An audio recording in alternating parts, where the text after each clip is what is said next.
என்ன உங்க கழுதுகளை செத்து போச்சான். ஓ குரலி வித்தையா?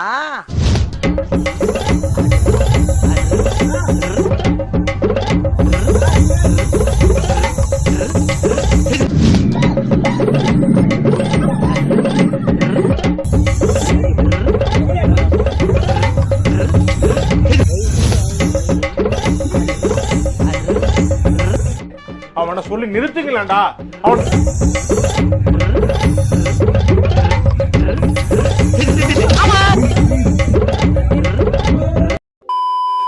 முதல்ல எங்கேருந்து ஆரம்பிக்கலாம்?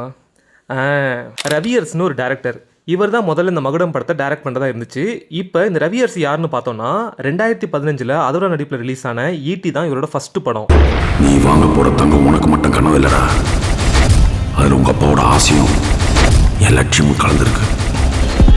என்னதான் முதல் படமே ஒரு சூப்பர் ஹிட்டாக அமைஞ்சாலும் கூட இவரோட 2வது படமான ஐயங்கரன் நிறைய டிலே ஆகி கடைசியில் படம் எடுத்து ரொம்ப வருஷம் கழிச்சு தான் ரிலீஸே ஆனிச்சு. இந்த பையன் வாரத்து ஒரு தடவை கரெக்டாக வந்துடுறான்.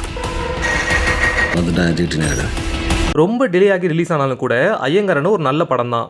அப்புறம் தான் இவரோட டைரக்ஷனில் சூப்பர் குட் ஃபிலிம்ஸோட பேனரில் விஷால் ஹீரோவை வச்சு இவர் எடுக்க இருந்த 3வது படம் தான் இந்த மகுடம். ஆனால் யாருக்கு அனுப்பிச்சோ தெரியல, ஒரு பாயிண்ட்ல ரவியர்ஸுவை இந்த ப்ராஜெக்ட்லேருந்து வெளில அனுப்பிட்டாங்க.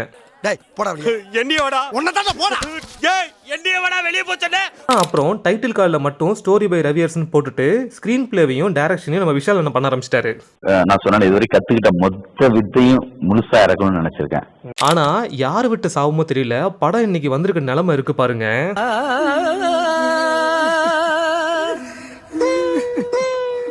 என்னமோ சில்வர் ஜூப்ளி ஒரே அடியில் நொட்டிட்டு போயிடுச்சு தம்பி. இப்போ நம்ம விஷாலோட டைரக்ஷன் ரிலீஸ் ஆயிருக்க மகுடம் உண்மையிலே எப்படி இருக்கு அப்படிங்கறத கொஞ்சம் டீடைல்டா பார்ப்போம். இப்போ இந்த படத்தோட கதையை பத்தி பார்த்தோம்னா, கதை ரவியர்ஸ் கிட்ட இருந்த கதையை விஷால் டைரக்ட் பண்ணணும் முடிவு எடுத்ததெல்லாம் ஓகே தான். ஆனா அதுக்கு இவருக்கு முதல்ல டைரக்ஷன் தெரியணும்ல. என்ன இதெல்லாம் எஜமான் நமக்கு தான் வரல. நம்ம ஹீரோ பேரு கிருபாகரன். இவர் ஒரு மெடிக்கல் ரெப்பு. இவருக்கு ஒரு அழகான ஃபேமிலி இருக்கு. அந்த ஃபேமிலிக்கு என்ன ஆசைனா நமக்குன்னு சொந்தமாக ஒரு கார் வாங்கணும் அப்படின்னு. இந்த கார் வாங்க போகிற சீன்ஸும் அங்கே கார் வாங்க முடியாமல் இஎம்ஐனால ரிஜெக்ட் பண்ணுற சீன்ஸும் கொஞ்சம் கனெக்ட் பண்ணிக்கிற மாதிரி இருந்துச்சு. ஆனால் அது வரைக்கும் தான். ஆனால் ஷோரூமில் கார் வாங்க முடியலன்னு செகண்ட் ஹேண்டில் BMW கார் வாங்குவாங்க பாருங்க. நான் இங்க உட்கார்ந்ததே தப்பு. 3வது ரோல நான் உட்கார்ந்திருந்தா என் இஷ்டத்துக்கு எந்திரிச்சு ஓடி போயிருப்பேன். இதை கூட மன்னிச்சிடலாங்க. ஆனால் ஒரு சீனில் காமெடிங்கிற பேரில் ஒன்று பண்ணாங்க பாருங்க.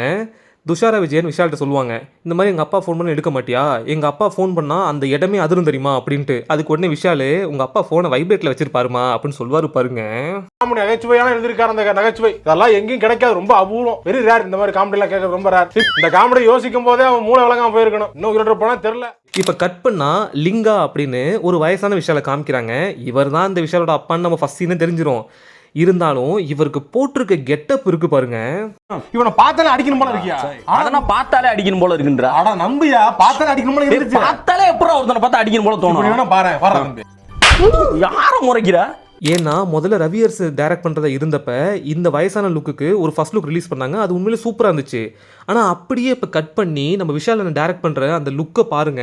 எரிச்சல் வருது இவனை. நான் கெட்ட வாரதில்ல திக்கி போயிடுவேன். அப்புறம் பெத்தம் கொதிக்குது உன்னை பார்க்க போயிரு. இதுல இந்த லிங்காங்கிற விஷால் கூடவே எப்பவுமே ஒரு 2 பேர் இருப்பாங்க. அவங்க இந்த விஷாலுக்கு கொடுக்குற பில்டப்லாம் பார்க்குறப்ப பைத்தியம் அதெல்லாம் பைத்தியம். என்னங்க போ போ. ஏங்க பைத்தியக்காரங்க எப்படி பூட்டி வைங்க, உள்ள பூட்டி வைங்க சார். இப்போ இதுக்கப்புறம் இந்த பையன் விஷாலும் அப்பா விஷாலும் எப்படி ஒன்று சேர்ந்தாங்க, இந்த லிங்கா எப்படி பெரிய டான் ஆனாரு, இவருக்கான ஃப்ளாஷ்பேக் என்ன, இவ்வளோ வருஷம் அப்பாவும் பையனும் ஏன் பேசிக்காம இருந்தாங்க அப்படிங்கிறது தான் இந்த படத்தோட ஒரு ஒன்லைன்.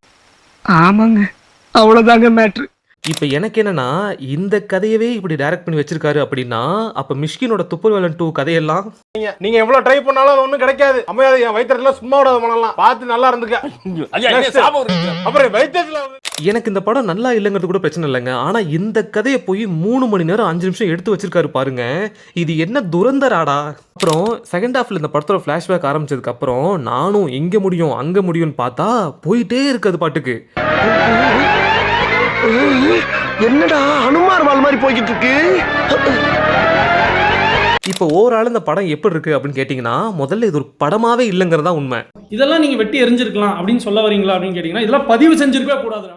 இப்போ எனக்கு என்னன்னா, இந்த அப்பா பையன் கிளாஷ் ஆச்சும் உள்ளூர் படம் அடி வாங்கிடுச்சு பரவாயில்ல. அடுத்த வாரம் ஒருத்தர் பேன் இண்டியா லெவலில் அப்பா பையன் கிளாஷை எடுக்கிறானே, என்ன ஆக போகிறானோ. அதுவும் எனக்கு அந்த படத்தோட ட்ரைலர் பார்த்தப்போ ஒன்னே ஒன்று தாங்க தோணுச்சு. பையன் தான் மென்டல்னா அப்ப டபுள் மென்டலா இருக்கா.